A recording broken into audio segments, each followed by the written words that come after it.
Siyabonga Armstrong Ndlovu, Spikili Ogazi, owazalwa zingo-25 April 1982, ezalwa nguDudu Ndlovu ongasekho, ozalelwe eThekwini eMlazi. Uqale ukufunda amabanga aphansi eNkongozelo Primary School, wadlula eManyusa Primary School, wabe sephothula ibanga le-10 eZwelibanzi High School. Ungomunye wabasunguli beqembu lomculo wokholo abanqobi elaqalwa eZwelibanzi High School ngonyaka ka-1999. Usebenze nabanqobi impilo yakhe yonke, uze wadlula emhlabeni eculela lona iqembu lakhe ebelithanda kakhulu. Usishiye emhlabeni mhla zingu-29 July 2025 emva kokugula isikhashana. Ushiye emhlabeni izingane zakhe ezimbili, uSethu on 11 years no-Owenkosi on 3 months, abafowabo ababili kanye nodadewakhe oyedwa. Lala ngoxolo Gatsheni, siyohlezi sikukhumbula njalo.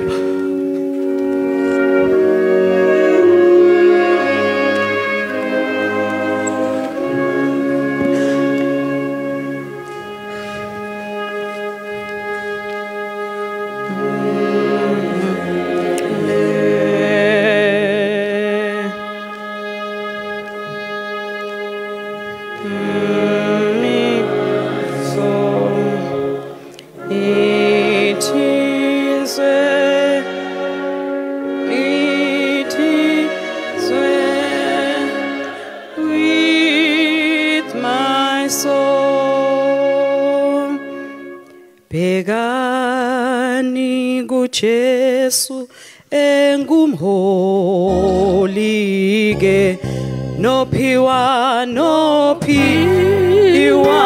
amandla kuyena-ke uJesu.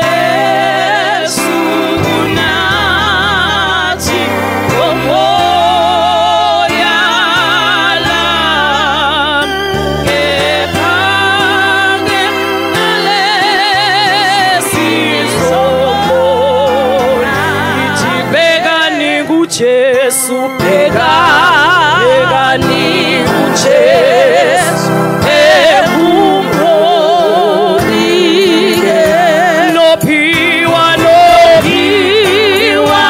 amandla kuyena uJesu. Jesu unani komoya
Haleluya.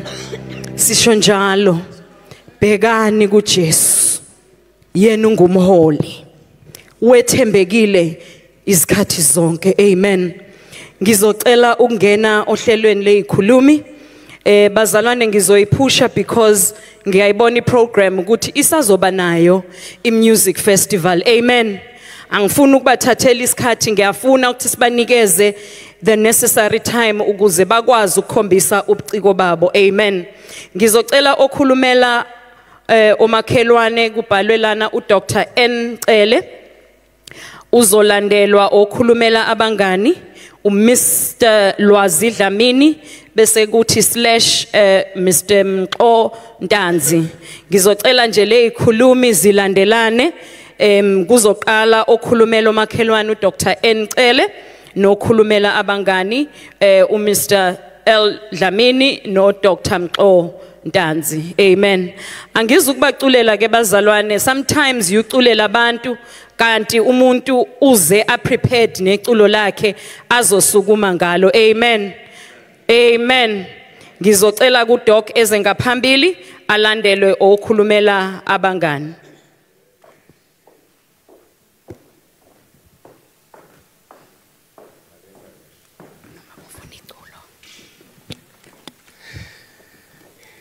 Kanti Jesu unami njalo mangihamba endleleni nzima. Kanti Jesu unami njalo mangihamba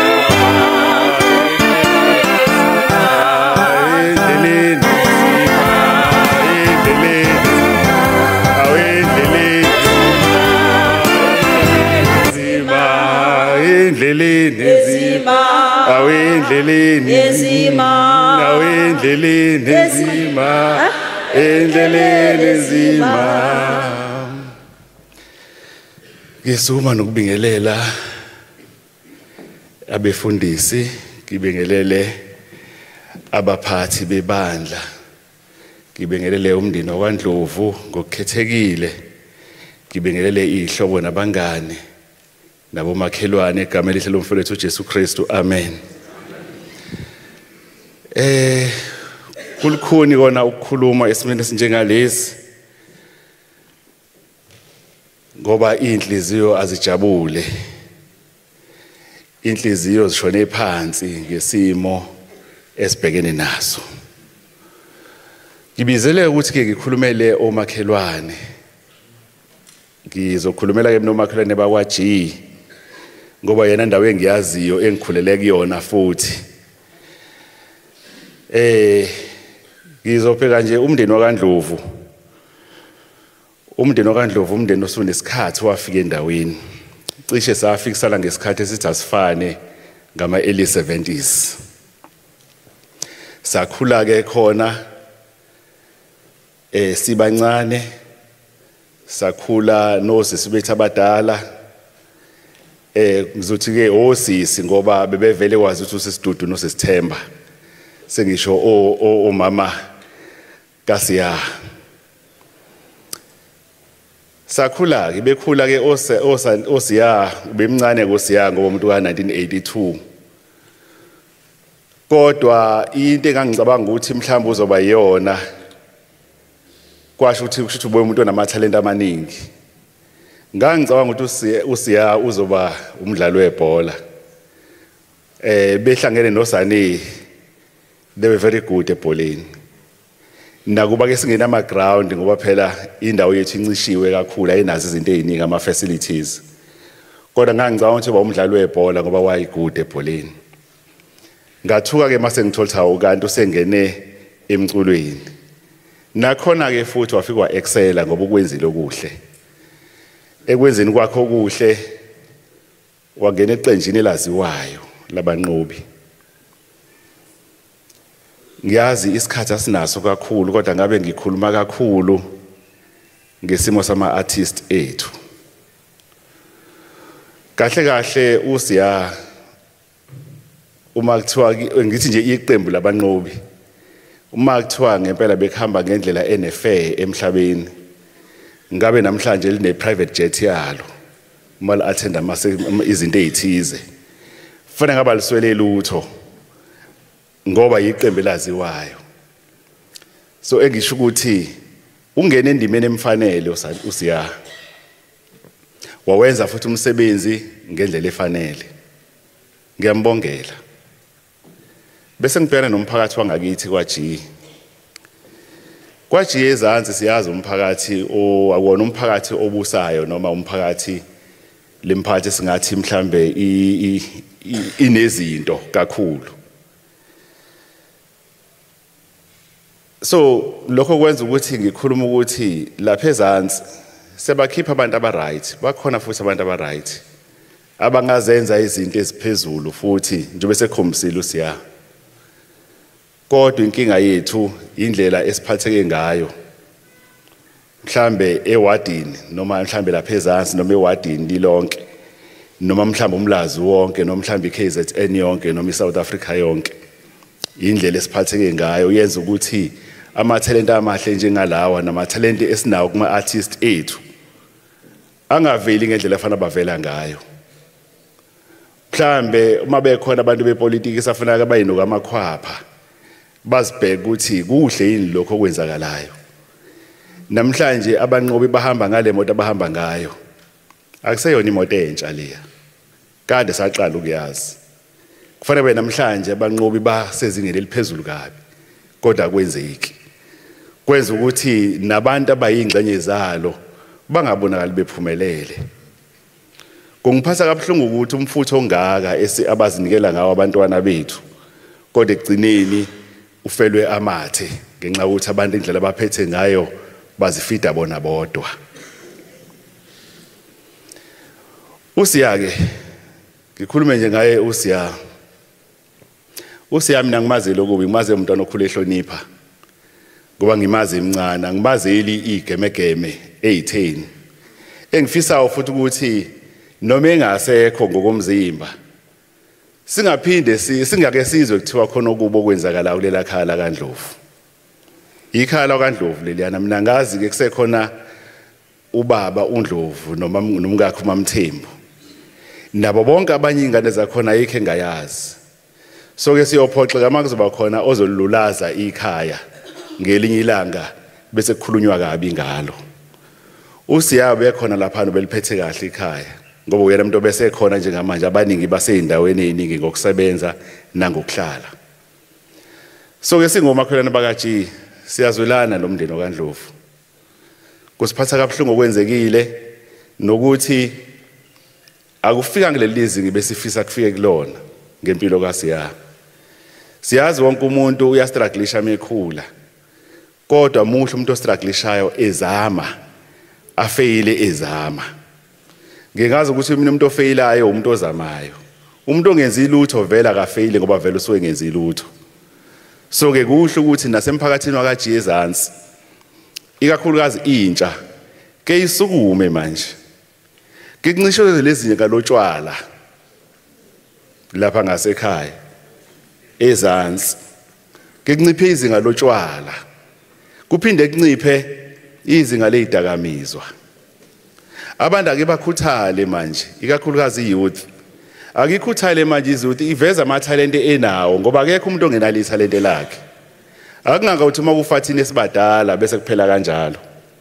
Nemfundo lapha ezansi ngasekhaya into ekuthanda unganakwa kakhulu. Mhlambe khona thina sibiza ngodokotela nje kona mhlambe kuyagcina ngathi ngoba abaningi abathanda ukufunda. Banake utshwala, banake idakamizwa, banake amathaveni lawavulwa ngapha nangapha. Akishintshe intsha yakithi. Mhlambe lokho engishoyo kufanele ngikusho. Ngoba kungiphatha kabuhlungu njalo mangifike ngasekhaya. Ngifika iyouth yangifica iyouth yakithi ihlangene ayihlangene ngokuxoxa into eziyaphambili kodwa ihlangene ngotshwala. Ngiyafisa ukuthi lokho ngikusho ngoba sengiyimdala kumele ngikusho lokho nginelungelo lokusho. Iyouth yakithi ekhaya kwaG ezansi nakuG wonke ewadini nasemlazi nje nakwiSouth Africa as a whole. Kube isifiso ngempela ukuthi ake siyeke ukuvumela izinto ezifakwa kuthina abanenhloso ezingalungile. Basifaka ama-drugs basifaka utshwala nathi bese siyathamba sikuvumele lokho.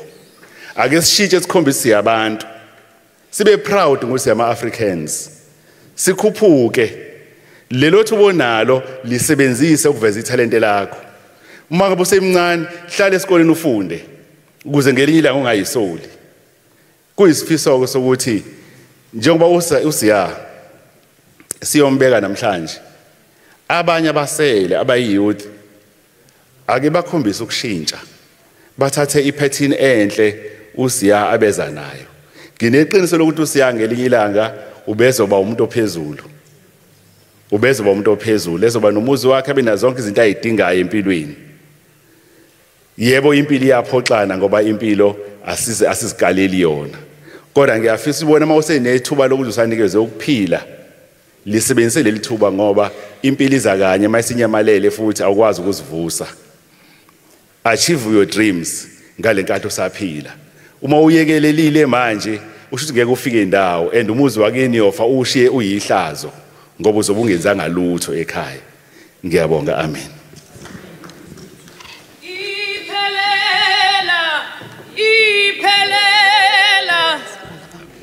iphelela emaphakadeni iphelela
Dr. Ntanzi and Ulwazi Dlamini, can I hand over to you?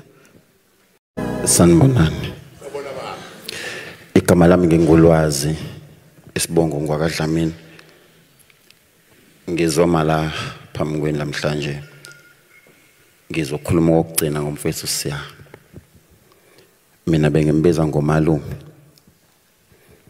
Ngoba indlela besibizana ngayo mina naye leyo.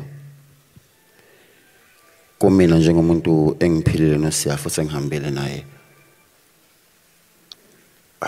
Akukho lula ukuthi ngime lapha phambi mhlawumbe bengazama isikhathi ukuyiqinisa isikhathi bengiphuma ngihambe ngemsebenzini ukuthi kuba ngcono koza ngikho.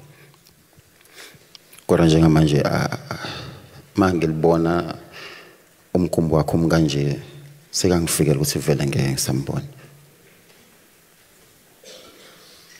Bekuyinhlelo zakhe bekukuningi ezinye zazo bekungaba isifiso ukubona ifezeka. Ezinye ngeke ikwazi ukufezeka ngezathu zokuthi beyidinga yena personally.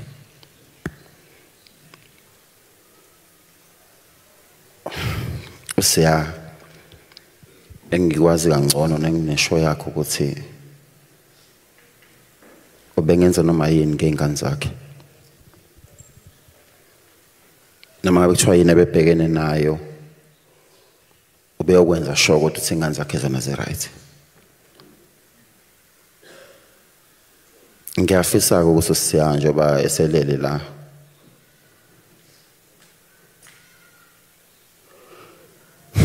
kuba ukuthi konke obekufisa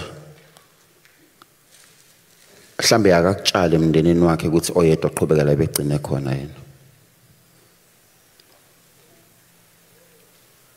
Usiyan besijolo khamba naye ngemoto yabo abanqobi.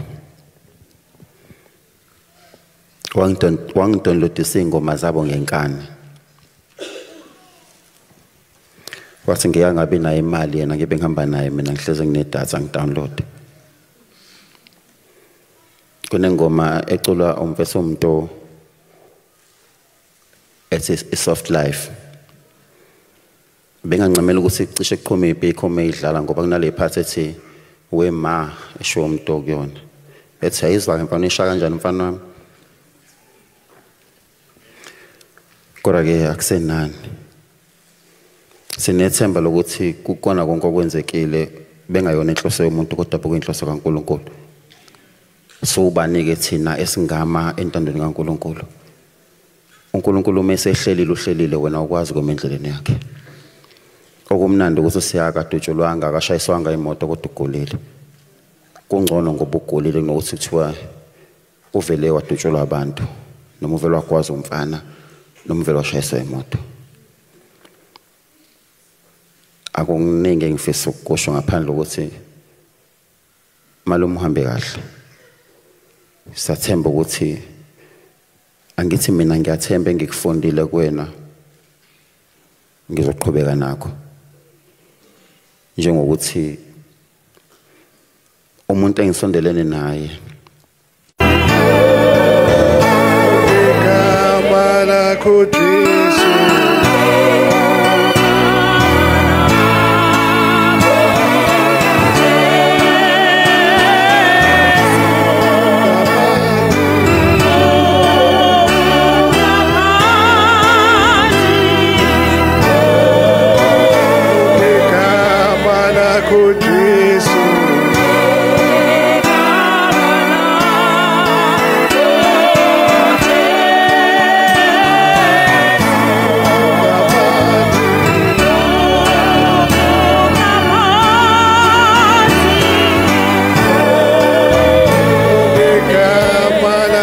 Jesus.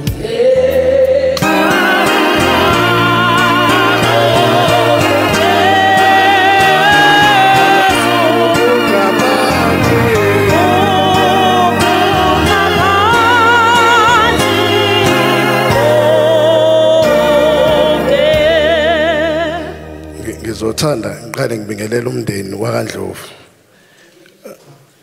Ngithi noma sekunje ngegama lakho Jesu guqa phansi konke. Into engayifundiswa kakhulukazi ugogo wami ongasekho wayethi ingoma nengoma moyicula icula uyizwe umyalezo wayo uthi uthini. Ingoma moyicula futhi uphinde uyizwe nangaphakathi kuwena. Uthi ngegama lakho Jesu guqa phansi konke. Noma sekunje ngegama lakho Jesu guqa phansi konke. Ngibingelele umnyango wamaciko namasiko siyabona lo Mamthokozane sibingelele ama events organizer bakhona uPastor Mjosti ngicabanga nomthoko bakhona wonke nje ama event organizer ama artist anjengosiya akwazi ukubeka isiko etafuleni ngenxa yabo. Ngibingelele wonke amaciko akhona asuka khona eMlazi nakwezinye indawo. Ngibingelela abafethu abanqobi ngegama lakho Jesu noma sekunje guqa phansi konke. Akazi ngaqala ngithini bahlonishwa a friendship yami noSiya it's a toxic one mhlawumbe ngabeka kanjalo I knew Siya through uvukani kakhulu uSiya said kumina mfethu ukuzwana kwami nawe is strictly business kakhulu friendship yami nawe inge business nje kakhulu in such a way that saze sa establisha inkampani kwakuthiwa siyaphanda engicabanga ukuthi uke wakhuluma uDr Cele ukuthi it's one of izinto ezimhluphayo within the community esekuyona leyo nkampani ke yayibhekelele ekutheni yenze lokho kuthiwa ama workshop ikakhulukazi kumaciko siphilile nje sayithola imali kaMasipala Mamthokozane by doing such programs ama art workshop saphinde futhi saqhubeka senza lama program ayukuthi khanjelwe izikole when we receiving ama donation kuma non-profit organization athize sikijimile naye ngaphandle kokucula but esebenzela umphakathi nokuimprove ubuciko within ama artists uSiya ube nolaka njengoba nami nginalo bathola mi polite so sake one of the things angenzela yona I was encouraged by uSiya even nale moto engihamba ngayo is a person encouraged bafo okwazi umphathi westation kana moto yabo uSiya way straightforward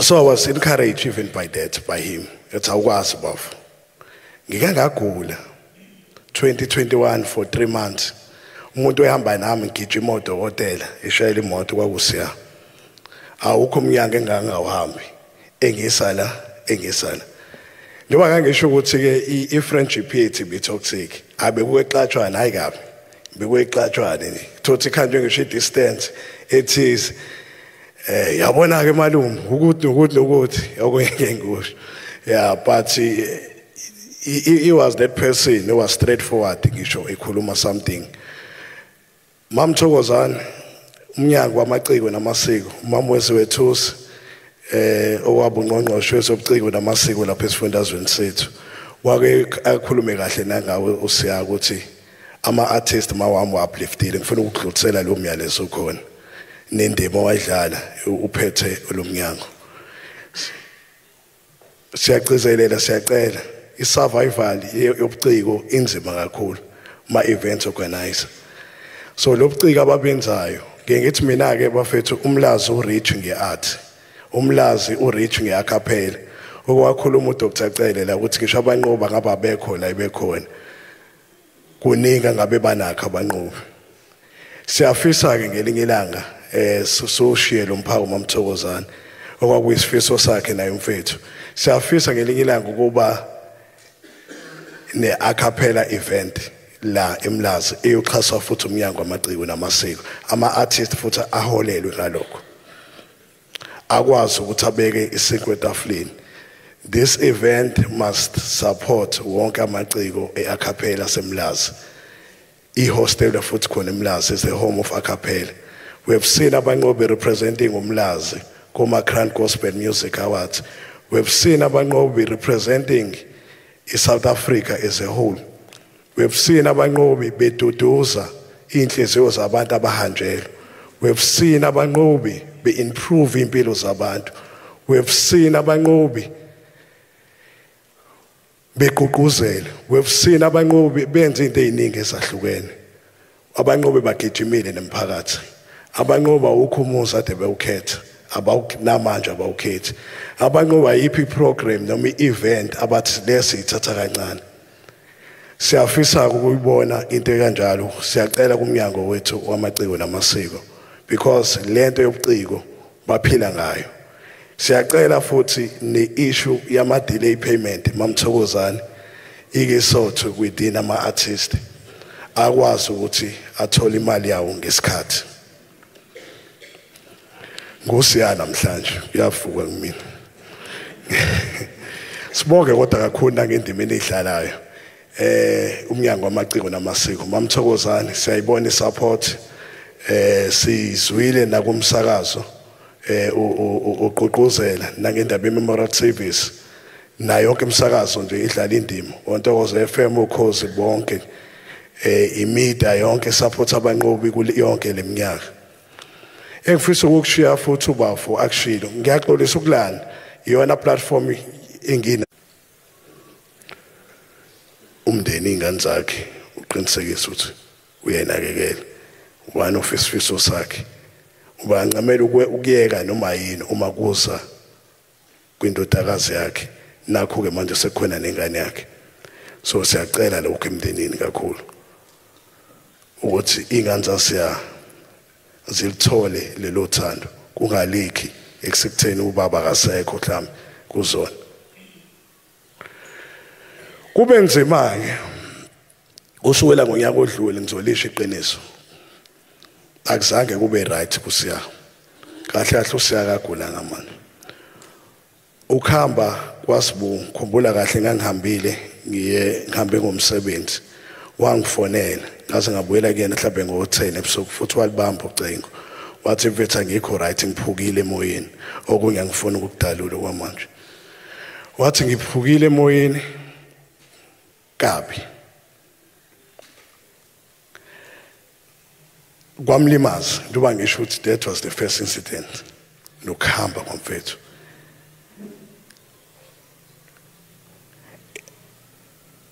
kungekho obuhlungu ukuhamba kwamfobo kuphela kodwa kwakuningi okunye ngiyacatha kuyona iplatform uthi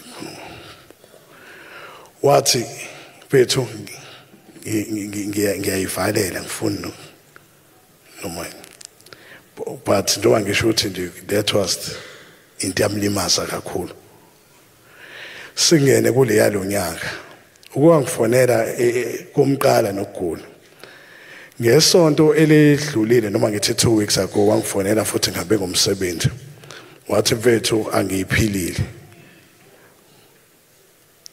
hayi ngathi ayibafuna ngizokubona umuntu osabhizi uhamba ngomsebenzi ngam-invite ke ekhaya ngoba kade kunebhizi esinayo aphinda angifonele ekuseni athi mfethu ngiyaxolisa ngeke ngikwazi ngisho ukuphumelela ngiphume emshiyeni kwemanje ngibambekile awu ngithi kwenze njani ngathi lento engiphethe mfethu ngathi ifuna ukuba namandla ngeke ngikwazi nje ukuphumelela angithinde futhi nange weekend I think it was Saturday beqeda futhi kuyoperform athi kodwa bafu uyozongibone nini bafu angisekho futhi kaG ngisebluff lapha kaSesindi engithi mfethu ngizosenda isikhathi athi ayishesha mfethu shesha nginga-understand lokushesha ongaka hayi shesha bafu uzongibona aphinda ayiphathise imessage nakumfowabo ubhuti Maras fika ubhuti Maras kumina ngesikali isonto ekuseni ethi kade kubuza nalento ake sihambe sekuyona lapho sebluff ngimfonele ekuseni sihle nabafethu bangasekhaya sijoke futhi naye ngeze ngimfaka kwispeaker abadelele futhi angatshengisi ukuthi mhlawumbe ubambeke kakhulu ayijokele nje lokwakhe kokujoke ibomalume ukuthi lokuthi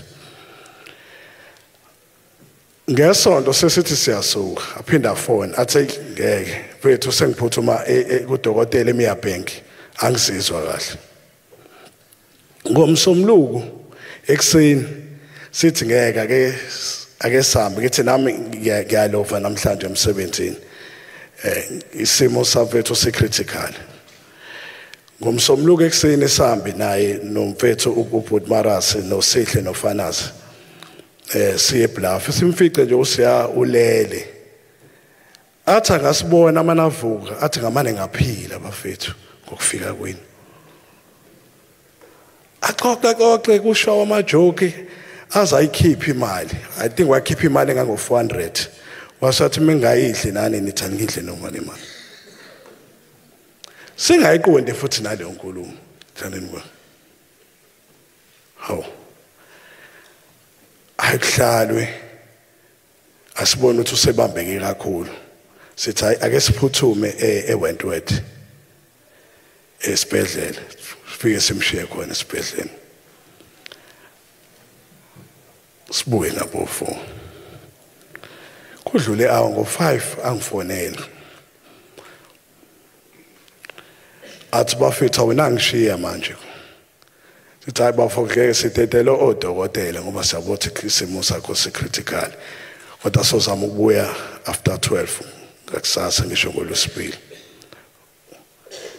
athi bethu ngeke anibuye anizama ukubuya malume anibuye malume ningisosela ningise noma isemiya bank nani ithi bethu odokotela njengamanje bayaxilonga mhlawumbe ke silikhulume ngakusasa lo daba sibone ukuthi kungenziwa kanjani okunye ngifuna ukudalula kuningi akukhuluma ngomsombuluko kodwa izinkulumo zakho onganothisi ngoba into kaNkuluNkulu ngeke uziqonde ukuthi kanti lamazwi angaka nezinto ayikhuluma ingoba usezodlula emhlabeni kusasa ngolwesibili ekseni sabe sasithola ucingo mengithola ucingo ngithola kumenziwe uthi hayi ulamuntu ukhuluma indaba ekanje ngithi hayi ayikho leyo nto futhi ngisayikhathalele ngiyaphumula ngiyalana ngithi ayikho into enjalo ngeke usiya uzangifonela nangu 5 ntambama akukho kanjalo ngithi umfethu alale ngoxolo akhumbule ingane zakhe la yakhona akhumbule umndeni wakhe akhumbule abanqobi akhumbule abafethu esiphila nabo akhumbule umphakathi asuka kuwona akhumbule wonke amaciko asemlazi amen uqalile umsebenzi uzowufeza no musathane ehlasela ngiyamethemba owasekhalva uqalile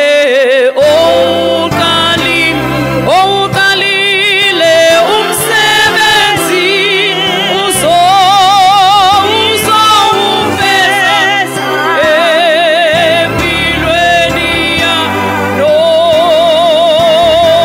usathane ehlasela ngiyamethemba owasekhaya akasoze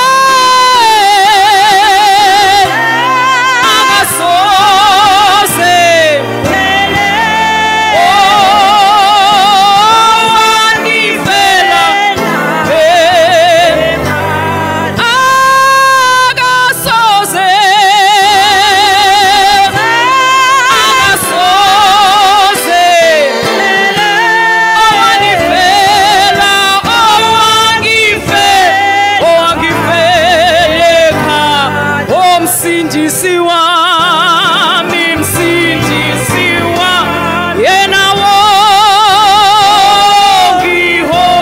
obambisisa ntasa akasoze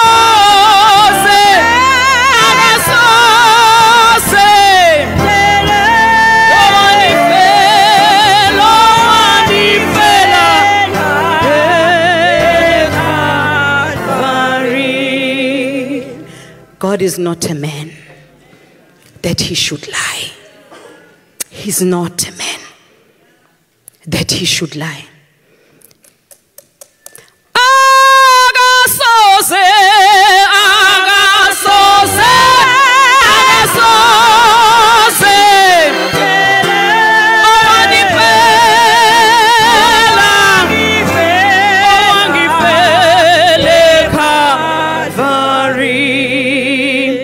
He shall never leave you nor forsake you. Yinye nje into ayifunayo. Mfune kusanesikhathi. Mfune kusanesikhathi. Angishumayeli bazalwane kuvuka into. Mfune kusanesikhathi. You are privileged ukuthi you are here today. Forget what was yesterday. Umfune kusanesikhathi. Jesus. Jesus. Mfundisi Captain Phelo, ngizocela uze ngaphambili kuthiwa kunenkonzo ozoyenza. Ngicabanga ukuthi after yona uzowenza onke ama introductions abefundisa bekhona, and then you continue nenkonzo as planned. Nkosi kubusisi. Msindisi wami ongihola yena wobambisisa izandla akasoze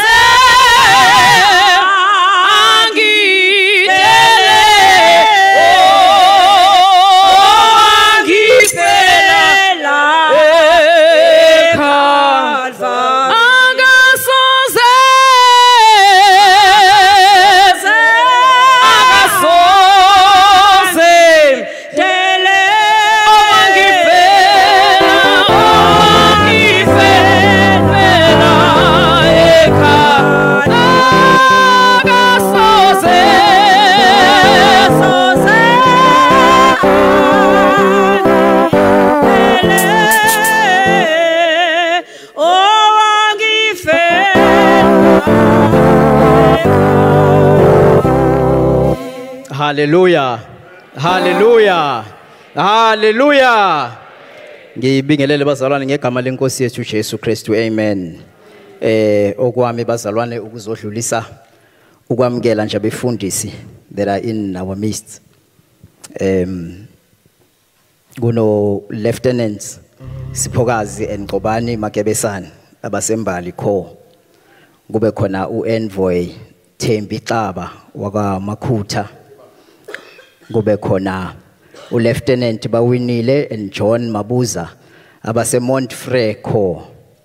Kube khona uMajors Iris and Xolani Zungu ababuya eSoweto Central kho. Kube khona uLieutenant Kukulethu Hlatshwayo obuya kwaMashu. Kube khona uCaptains Promise and Gregory Pello ababuya eDurban Central. Kube khona uLieutenant Lwazi noNtobeko Hlengwa ababuya eSiboweni. Kube khona uCaptain Londiwe Gumede obuya eHammersdale.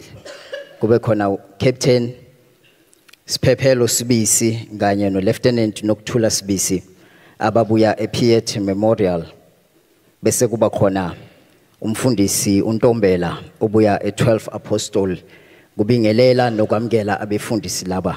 Ngizocela ukuthi ngidlulisele kubaba uMajor Ziqubu ozobe sekadlulisa abanye abefundisi ababingelela. uNkulunkulu anibusise.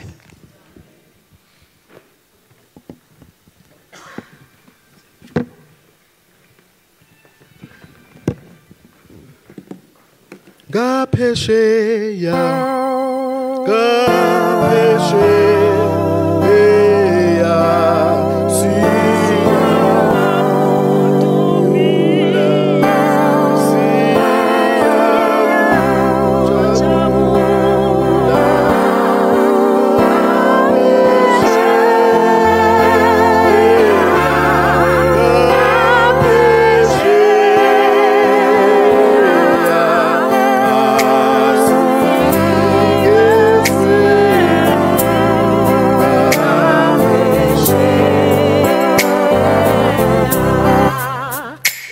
inkinga abanye bethu are vocally challenged, but bengilithanda leli culwana uma sithi ngaphesheya siyakujabula, ngaphesheya siyakuphumula, noma ke singahlushwa sihlupheke, kodwa we looking forward to that place that uNkulunkulu akasithembise yona ukuthi uthi uJohn mayibhala khona akukho ngisho ukukhala nokulamba kukho neinhlungu azikho.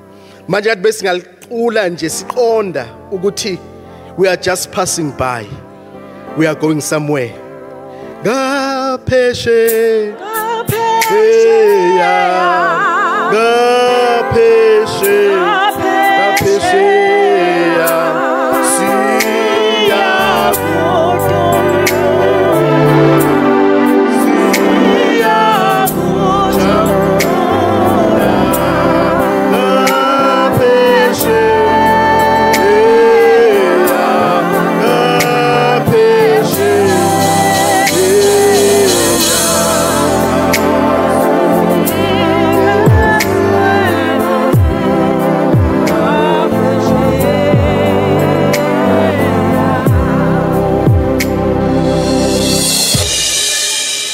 Tohlelo asibonga ithubo sipha lona sidlulisa amazwi nje okubingelela umndeni waKaNdlovu namhlanje nesihlobo nomakhelwane abakhona kule nkonzo yanamhlanje eyenziwe uNkulunkulu. Amen bazalwane. Sibutho uNkulunkulu njengoba sila. Akulona icebo lomuntu kodwa icebo likaNkulunkulu. Athi umbhali icebo lakhe lingevinjwe. Noma ngathiwa besithanda kanjani umfundisi uNdlovu kodwa icebo lakhe akekho ngame endleleni yakhe. Yingakho sila. Yes, us understand asiqondi but he knows. Uyazi ukuthi kungani sila. Yingakho ke namhlanje sikhona nathi njengabefundisi abasuke endaweni ezahlukene sebethuliwe phakathi enkonzweni size nje namazwi bazalwana ukuthi sizothi uNkulunkulu wenu usasenani. uNkulunkulu wenu elimthandayo usase uNkulunkulu namhlanje. Izwi nje elihlele enhlizweni yami umndeni waKaNdlovu uIsaiah isahluko se12 ivesi lesibili uthi umprofeti, surely God is my salvation. I will trust and not be afraid. For the Lord God is my strength and my song. He has also become my salvation. I pray ukuthi kuyoba njalo ukuthi lo uNkulunkulu wenu oyidwala lenu abe induduzo nimethembe ningesabi ngoba uyathembakala. Phakathi kwethu sinabaholi bethu abasuka eGoli abakhona phakathi kwethu ukuzo supporta umndeni waKaNdlovu. Sinomfundisi uCaptain uMlambo okhona phakathi kwethu. Siyocela usukume baba bakubona abazalwane. uCaptain Mlambo usuka lapha ya training college la kuqeqeshwa khona abefundisi bethu eJohannesburg. Bese siba no Colonel Lieutenant Colonel T Dlamini okhona phakathi kwethu naye osuka eNdlunkulu owumphathi wabefundisi. Njoba sazi ukuthi la kwaGatsheni sinabefundisi abakhona esamba nabo silana nje ngenxa yabo ukuthi sizoba supporta kulesimo ababhekene naso namhlanje. So ngizocela ke ukuthi iNdlunkulu ubaba uDlamini naye eze ngaphambili abe namazwi. uNkulunkulu ambusise.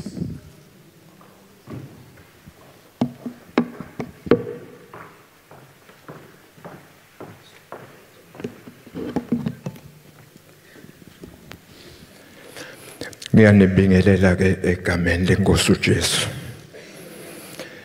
Sibonga uNkulunkulu noma kunje noma kungavumi.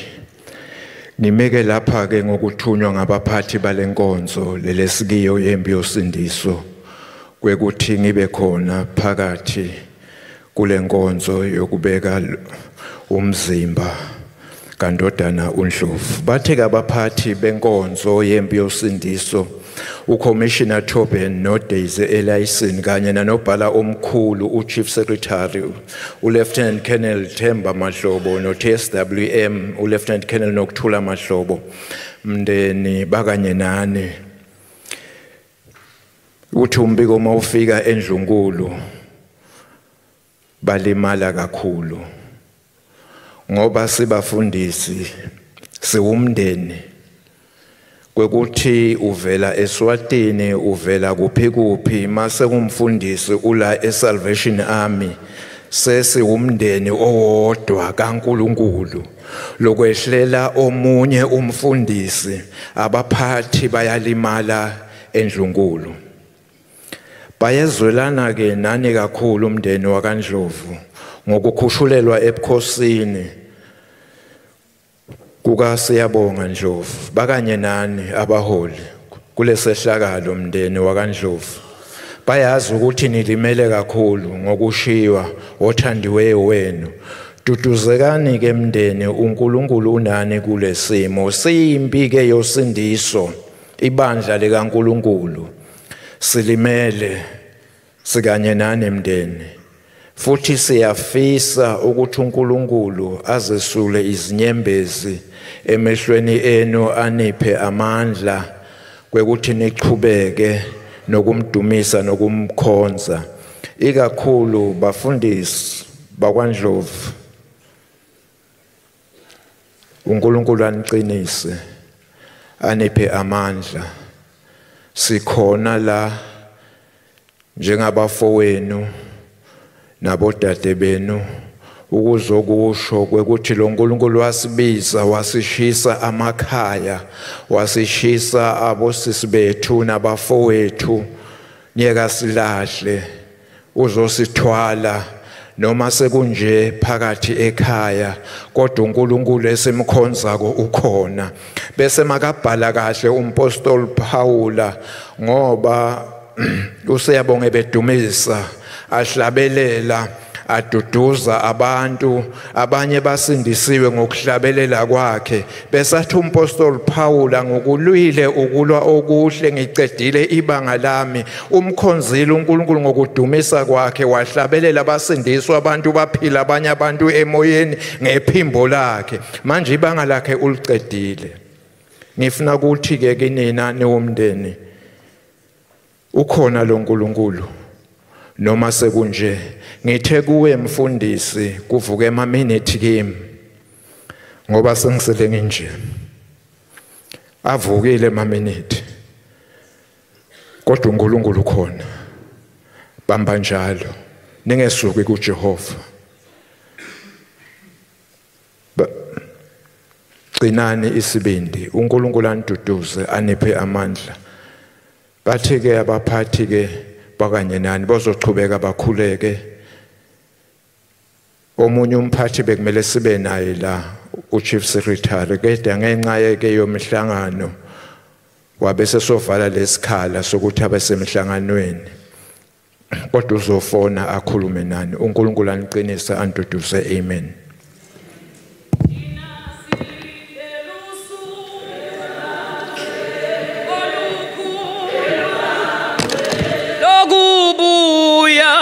Kubuya kuka Jesu awulapha bangcwele yoni mikhele aw haleluya awuyeki intokozo yokwazana na yu Jesu awuthina sisela awuyeki injabulo yabangcwele thina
nezembatho ezimhlophe siqalekile.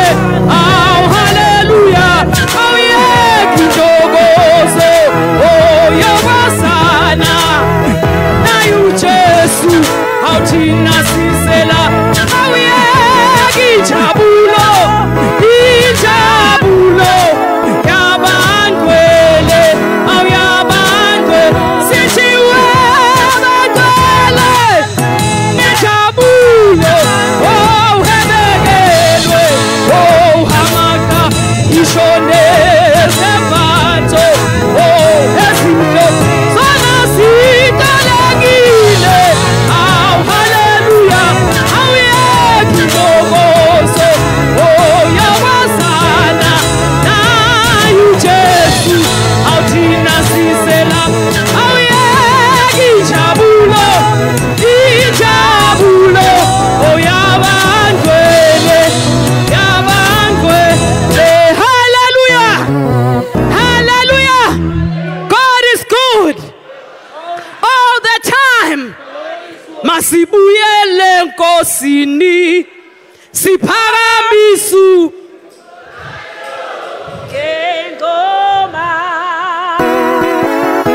ingoma.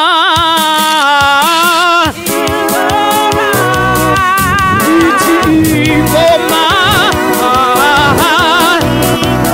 Masibuyele siphakamise. Masibuyele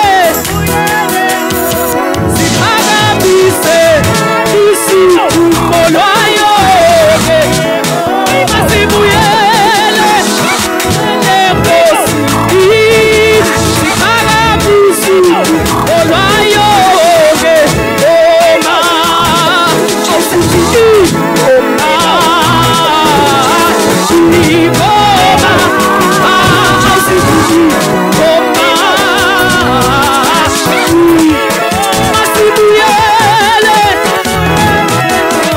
siphakamise isiphumo lwayo.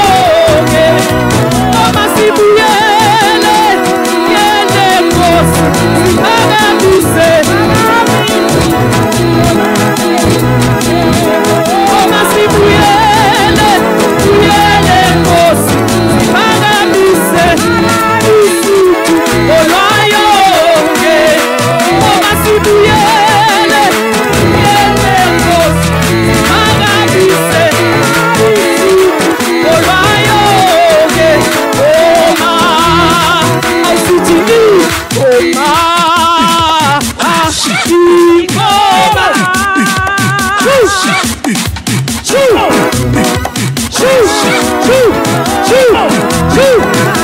Masibuyele Nkosi siphakamise isiphumo lwayo.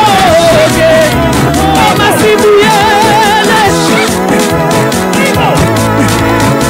siphakamise isiphumo lwayo. Masibuyele siphakamise isiphumo lwayo.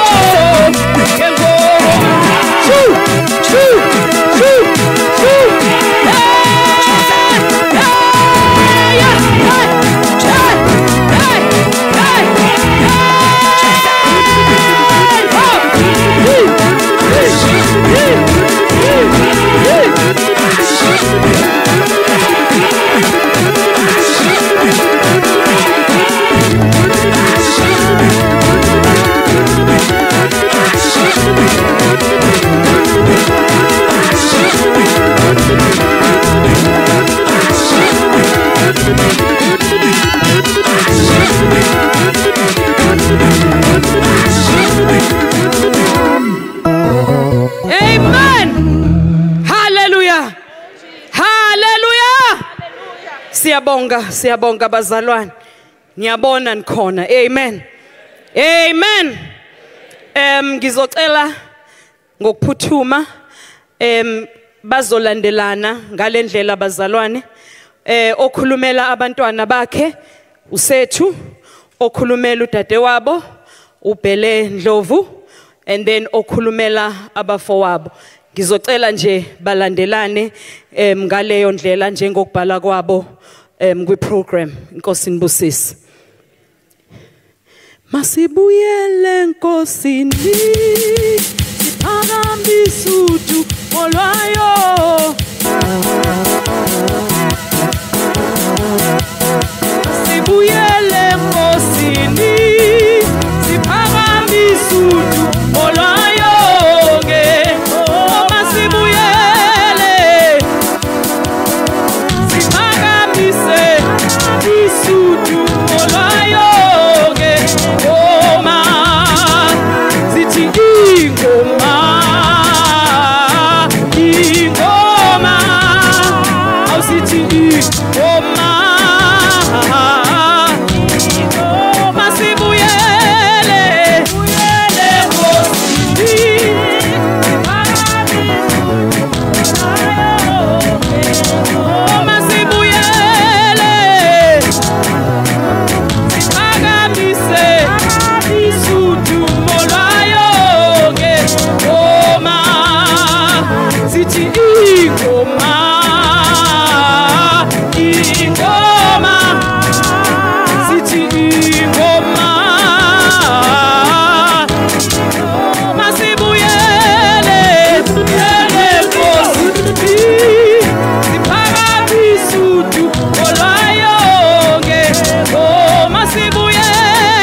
Ngizocela abasondele bazalwane, ngizocela izingane zisondele. Ngiyacabanga khona bamlindile ngazi nomsefikile. Simphiwe bacela ukuthi usondele, nisondele nje nize nizimpela. Kanti inile ngayithola selokhu ngayithola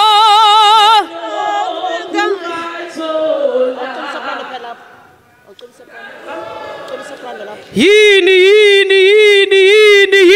kanti inile ngayithola ngayithola endale selokhu ngayithola mangoba awu yini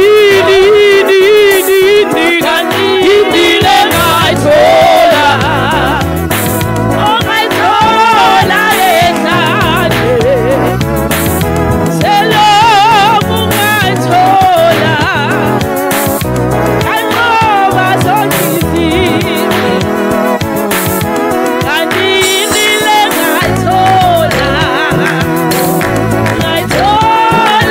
endale selokhu ngayithola mangoba kanti inile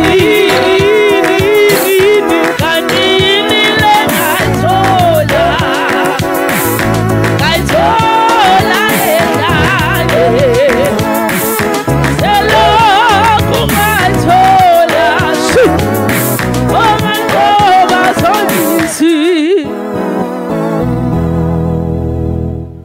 Hallelujah.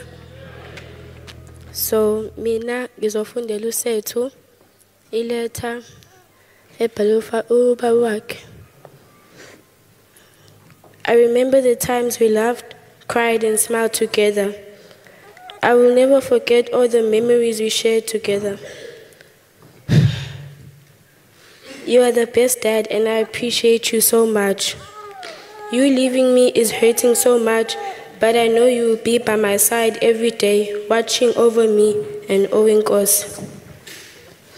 I don't know why you had to leave so early, when I need you to guide and protect me. but I know you are in a safe place and you are happy and stress-free. Rest in peace, Baba. Ngizokukhumbula. I love you so much. Ngiyabonga.